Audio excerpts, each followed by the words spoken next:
Is it on? Hello, check. Yeah, I think so. All right, good morning, everybody. I hope I'm audible. It's a pleasure to be the moderator for this discussion panel. I think we've had very stellar speakers right from the first keynote to the second and then to the third. I think there was a lot of context setting of the need for skills versus pure education, pure theory. Our job today as panelists is to basically go over these, the different parts of this topic or this theme. And the first part is AI-generated or AI-driven micro-credentials, job-aligned learning pathways, and global career mobility. Now, all three of them are very important elements of what we are trying to do as a nation, as part of a global system. Over the past few years, it has become very evident that simply having a degree is not cutting it. Industry has become rather unforgiving, and they are challenging us not to produce students who only know superficial stuff. They are challenging us to supply students who are able to work from day one, who are skills heavy, and who may have a theoretical background. It's okay, nobody's saying it's a bad idea, but they have to be hands that work as soon as possible. Now, it's very fashionable to say that this is a new trend. Actually, it isn't. I remember when I did my MBA 35 years ago, we had project work, we had lab sessions when we were doing early computer, we were learning computer languages, and it was all about practice. You had to practice, and there were actually skills-based assessments that we had 35 years ago. So it is not something that has suddenly popped up. It has been there for a very long time. The only difference is that now industry is asking for it more specifically, upfront, and the newer generation also have become, I think all of the panelists would agree, they have become very impatient. They can't suffer 2 years of an MBA program or 4 years of an engineering program, and at the end of it, realize that they are not very skilled. There have been hundreds of reports from industry, consulting organizations, and from the government which have identified that a large proportion of our students graduating as engineers or management students, they're not really ready to be functional in the industry. So therefore it comes to this particular question, what are we, obviously we have realized it is an important thing.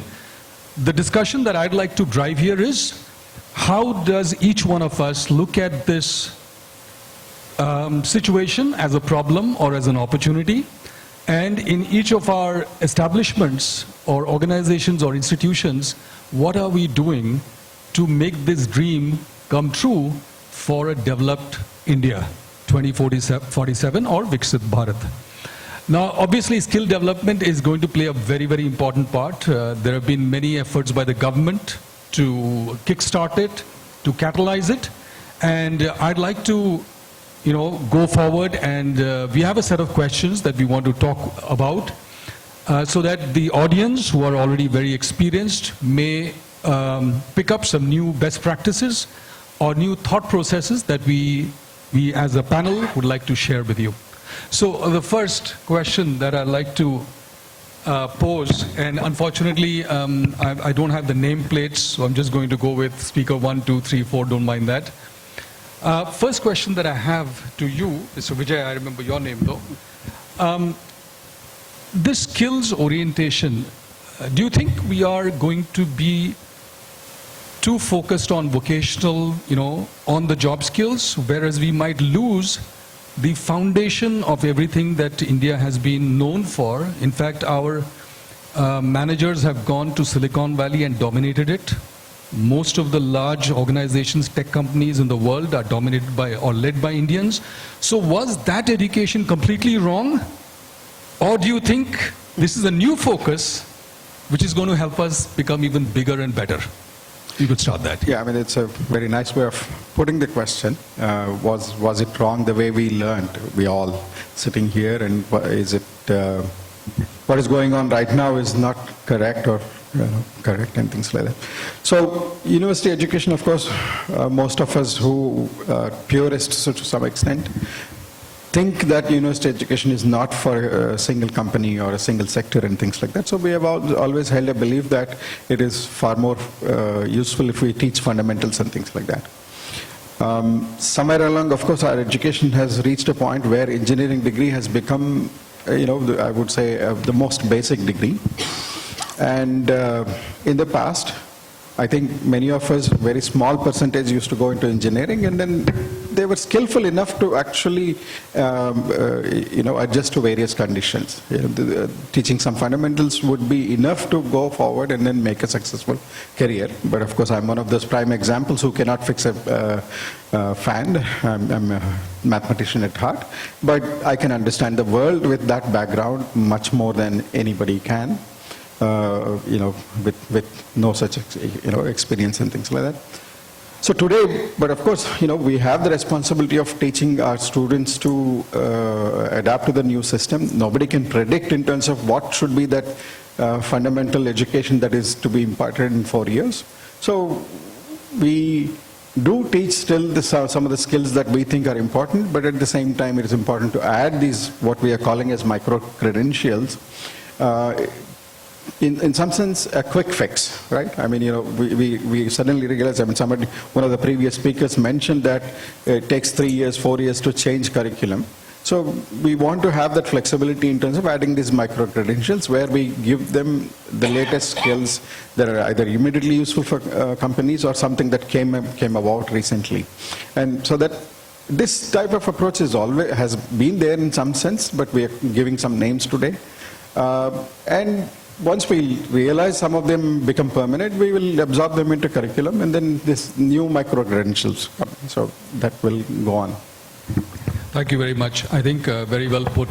One of the keywords that I took from him was the purists of the older generation do feel that the older education system was not all bad, but with changing times, what you're suggesting is that educationists also have to change their game plan, because that's what the industry requires. At the end of the day, what we are trying to create is a workforce which is capable of surviving the times, whether it is AI-driven, agentic AI, and so many new technologies which are coming up overnight. I think Dr. Buddha Chandrasekhar spoke about the pace at which change is happening, and which is a reality. So while we maintain the fundamentals, how do we make it possible for our younger generation to pick up very specific job-oriented skills? And that is the whole game around which micro-credentials has come up. All right, so next question to you, sir, would be, micro-credentials seem to be like a quick fix, you said, right? Earlier speakers spoke about it. Do you think it's a long-term strategy? And do you think that it is something that regular institutions should focus on as a way of empowering our new generation? Yeah, thank you so very much. I would rather put it this way, not even as a quick fix.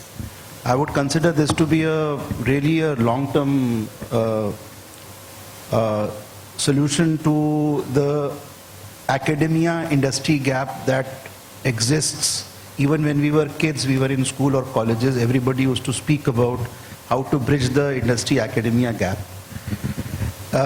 Thankfully, we have the national education policy which helps us to create such micro-credentials within the framework of the formal curriculum.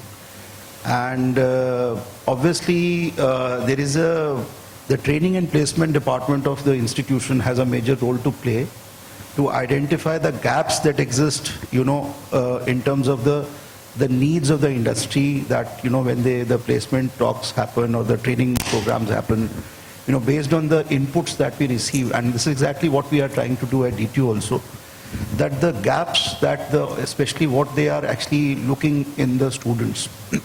Based on that, you create the requirement of the industry, and within the formal curriculum where, after, especially in the context of engineering program, I would mention, where you offer electives.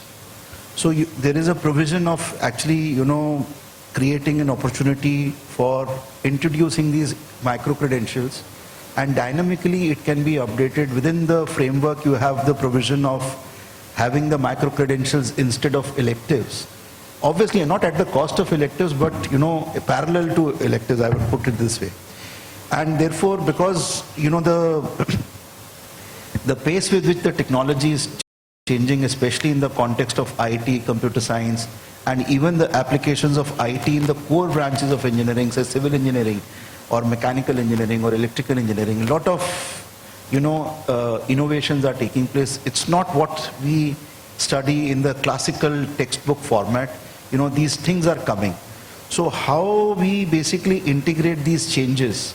So we can't actually do these things in isolation. These things have to be integrated with because I borrow his phrase, purists are required, because the fundamental knowledge and understanding has to be provided. So it has to be topped up with the micro-credentials. And then, you can always, because once you have the fundamentals, the adaptability to actually acquire the new knowledge becomes more swift and fast. And whatever, the example that you made in the initial remarks, why these people are doing good across, because the fundamentals were fine and they had the adaptability to learn on the job things. And as a result of which they are doing well wherever they are. So therefore the idea is now, because the pace with which the things are happening, the industry is also not so, what they do is they provide training, 6 months training, 1 year training to the students who they find brilliant or who would adopt or adapt to the, things that they are doing. So the idea of micro-credential is basically prepone that process within the framework of 4 years and introduce these micro-credentials where the industry is needing, so that, and the institution which does it early and better would be able to place the students much faster and better in, in the requirement of. So it will be a long-term sustained policy, I would say. Thank you very much. I think a few things that came up from what our speaker spoke about right now was integration, and second is topping up. I think that's the model that is most likely to work best for us as a country, because anything which is just micro-credentials driven may end up being a little too short-lived, because the need for all of these things keep changing, whereas the fundamentals have to be very, very strong. Before I go on to the next speaker, can I just ask the audience, if you had a child who, let's say a BCom graduate, has been working for about a year or two as an accounts person, and wants to make a shift to, let's say, being a digital marketer. Now there are two options. One is that that person, applies for CAT exam, sits for MBA interviews and joins an MBA program and devotes 2 years of his or her life. And then of course spends about 15-20 lakhs in terms of money, loses 2 years of work experience, and so on and so forth. The other option being doing a 6 months to 8 months micro-credential course from maybe Coursera or Udemy at maybe 60,000-70,000 rupees, but becoming extremely quickly ready for the job market. Which one would you recommend for your child? Your child, this is not for any third party. What would you choose? Before I go on to the next speaker. Second one. So very practical in terms of time efficiency, money efficiency, and being super ready for the industry, right? I suppose that that opinion or choice is going to be chosen by a lot more people. The first one.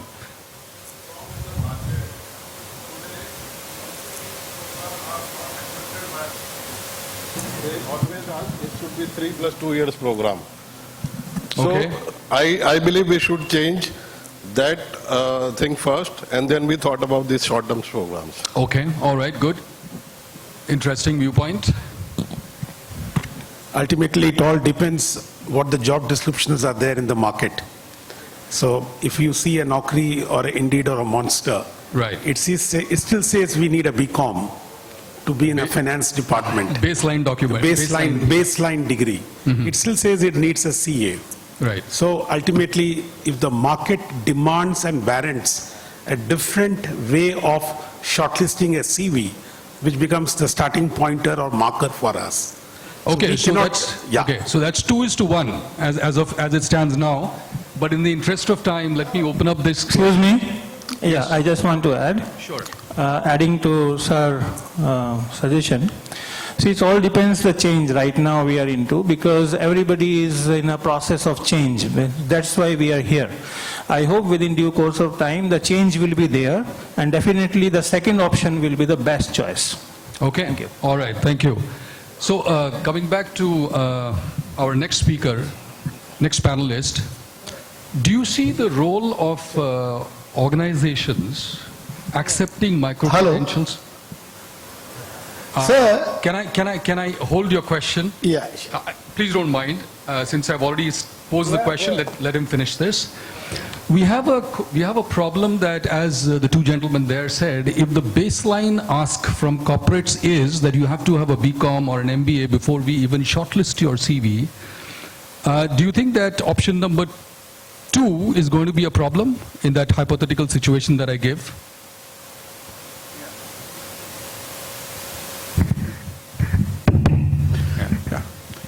Micro-credentials. It is, as we all aware that it is totally focused capsule kind of delivery of skill for the job competency. And AI-driven micro-credential, as we all are living in AI era, we cannot beat any kind of profession. AI is the tool to serve the profession. Now, how our job and the education system can be bridged and which option is better?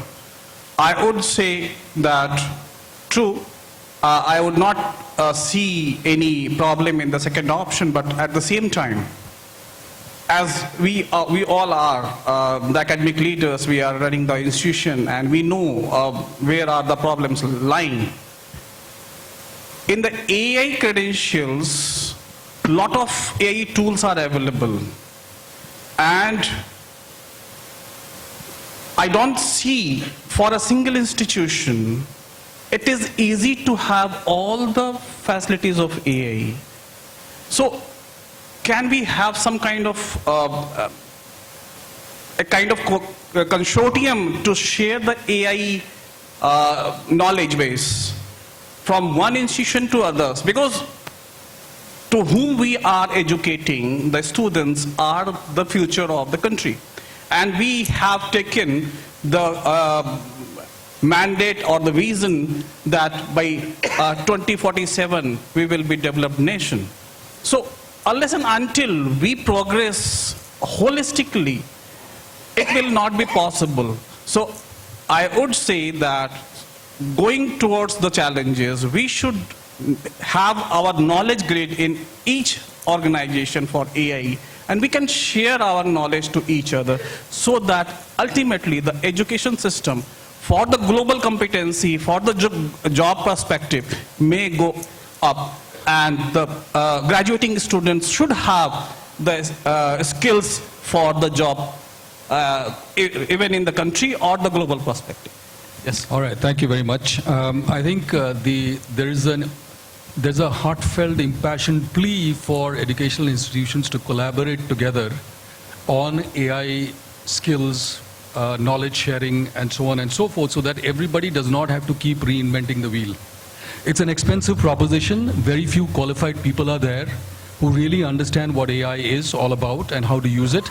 Therefore, I strongly second that. The only problem is that since educational institutions operate in a highly competitive environment, they are rather, closed in terms of sharing. I tried to do one experiment a couple of years ago, where I tried to get together, B schools in the NCR area on certain, topics.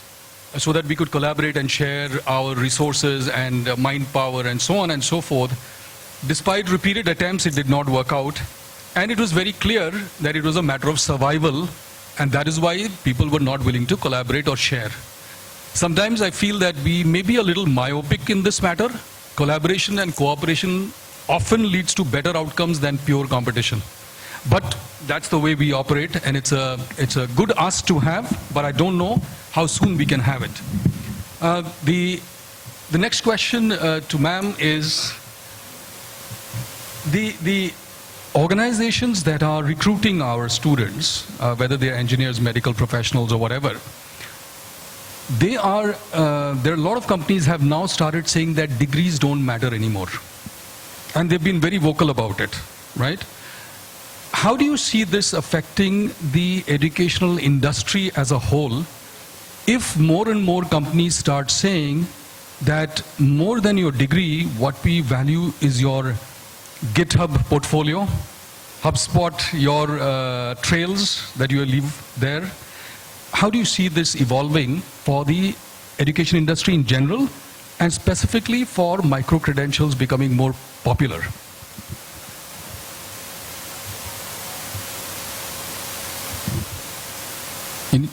You need to activate the mic, please. Hello, yeah.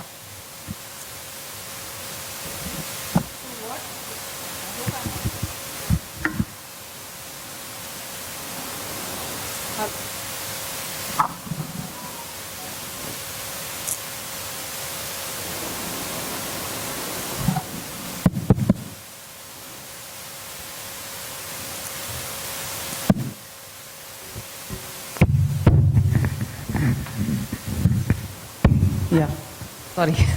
So, how I take it is, like, there are two different stakeholders here. One is the academia and another one is the industry. Both have to take a few steps to collaborate together to make the student industry ready. So academia, of course, they have to increase the flexibility. There is already, there's a need, or based on the new education policy, based on what AICT and UGC are supporting. So there's a lot of flexibility already introduced. What we are doing at JIIT and many other institutions have also started as, like, first 2 years we focus on the core courses. I'm talking specifically about the engineering education. So first 2 years we focus on the core courses, and next 2 years is more on projects and electives and the courses where industry comes up as a partner, or we train the students based on their interests so that they get some specialization, some proficiency in a specific area or domain based on their interest or based on what the industry requires. And industry also, in this case, has to come forward to support the academia. Earlier, both streams were running parallelly, they were not interacting, but now I think there's a change in the industry perspective as well, because now they want student industry ready from the day one. They want the student to perform from the day one when they are hiring them.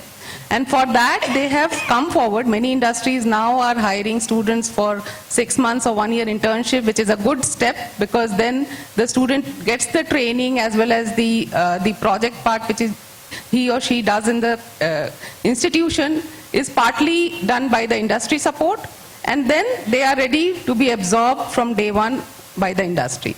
And another step which I think AICT has also taken very nicely is including internships after every year of engineering education. So after first year, second year, third year, there are internships that have been included, and they are all credit-based internships where a student can do it in-house or maybe they can go to the industry. Of course, the role of training and placement cell becomes very strong in this case, because they have to reach out to the industry and find out what are the areas in which the students needs to be trained about. So here the micro-credentials, about the micro-credentials I'd like to add on, they will serve as a part, or could be a part of the value-added courses, could be a part of audit courses, as well as the part of the electives that the institute is offering. So it could be a part of that elective where a faculty support is also there, as well as the micro-credential comes up as an add-on. Yeah. Thank you very much. I think, as you rightly mentioned, there's a lot of inputs from the government. There's a lot of policy making in this area.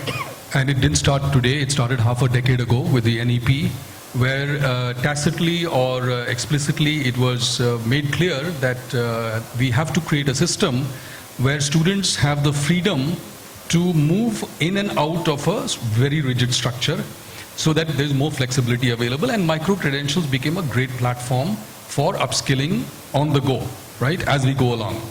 Now, thank you very much. So before I come to you, sir, there was one gentleman there. Yes, please, you could ask your question now. It's a question or an observation? Sir, you said that the question is related that what you will contribute to your child's education, whether you will go for a degree education or a micro-credential. But in today's world, the child takes an initiative that what he wants to pursue. That is becoming more critical nowadays. Second thing is, industry, when they are not publicly advertising all the advertisement, whichever recruitments are there, they are looking for the keywords on the LinkedIn and the social media, and they are opting for those skill sets. Okay. So that becomes a challenge. Okay. Yes, please. Yeah. You asked a very important question, whether degrees are relevant to industry anymore. I mean, let's look at it slightly, from the past. We have had mechanical engineering, electrical engineering, everything. Even we categorized and specifically trained in specific skills and things like that, and industry was happy with it. At some point, the societies made the conditions in such a way that everybody is now opting for computer science, because the industry was recruiting anybody with a computer science degree without specific skills, perhaps. I would make that blunt statement. And now the industry thinks that basically there's no need for degree, and it is consistent with what has been happening. Now, I'm not wise enough to say that whether the degrees are going to be useful or not for the future. Again, I'm a purist in thinking to some extent that education is far more than just catering to immediate placements. Right? All right, fair enough. I think also, resonating with what you said, children or students today are becoming more and more decisive, I think. At the same time, sometimes I get a feeling that they're also a little confused because there are so many options available now, right? Okay, so coming back to the theme, what would you say is technically a micro-credential? I mean, how do we define it?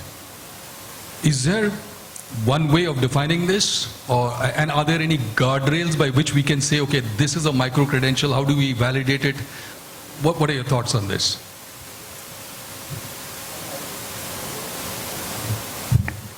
The MC, how much time do I have? 3 minutes. Oh boy, okay. Indeed a wonderful question after almost an hour or so of the discussion regarding micro-credentials. But what I feel from the academia point of view is that definitely AI is going to play a major role. We are worried that it will disrupt the current academia infrastructure. But rather than taking it from the student's point of view, we, being the senior stakeholders, must be ready for this evolution, for this change at first. When we are designing the curriculum, most of the academia fraternities are aware that we have board of studies and so many panels in which we have invitees and speakers to design the curriculum. Now, what I observe here is the curriculum should be co-designed, co-developed with keeping industry into point of view, not just professor of practices or eminent professors from academia only.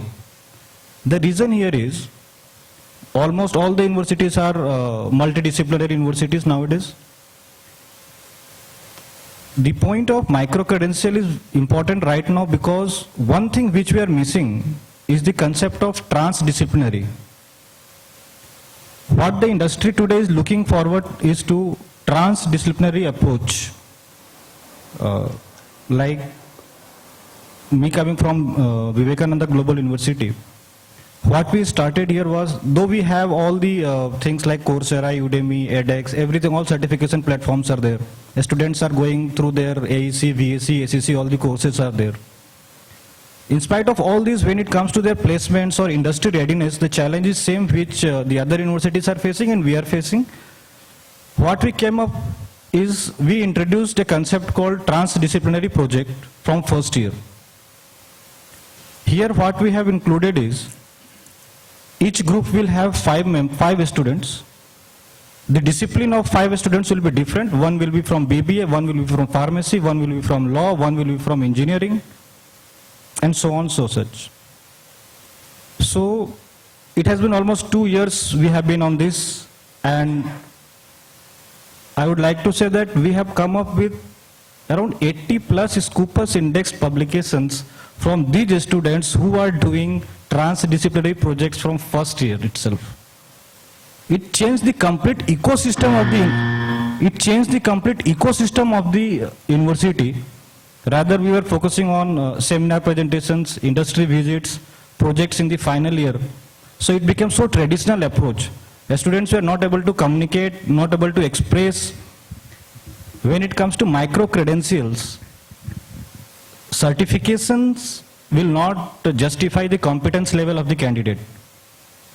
What we feel is, if a candidate is certified in XYZ skill, he feels that he is competent enough and he is looking forward for an XYZ CTC or a package in the industry.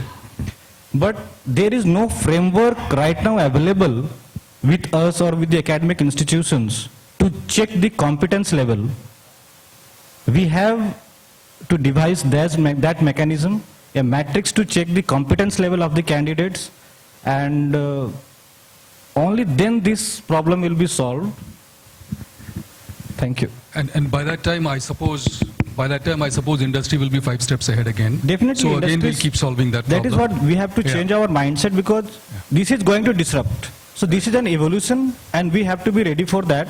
What approaches we can take, because that was a traditional thinking. Like we have been studying research methodology, be it a student of MSc or MTech or PhD. The same faculty or the professor who is teaching in MSc RM, that same faculty is teaching to a student of pharmacy RM. The research methodology part for a MTech is different, for a PhD candidate is different, for a MSc candidate is different. So if you are not able to address that challenge, definitely micro-credentials have come into existence because of this problem. So we need to address this in our existing curriculum and framework. Okay, thank you very much. In the interest of time, I see the MC is getting very impatient with me.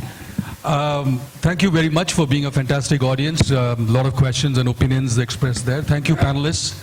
We had very little time to actually cover a very vast topic, but it was a pleasure being the moderator for this session, and I hope we've got some takeaways for them to carry from this panel. Thank you very much.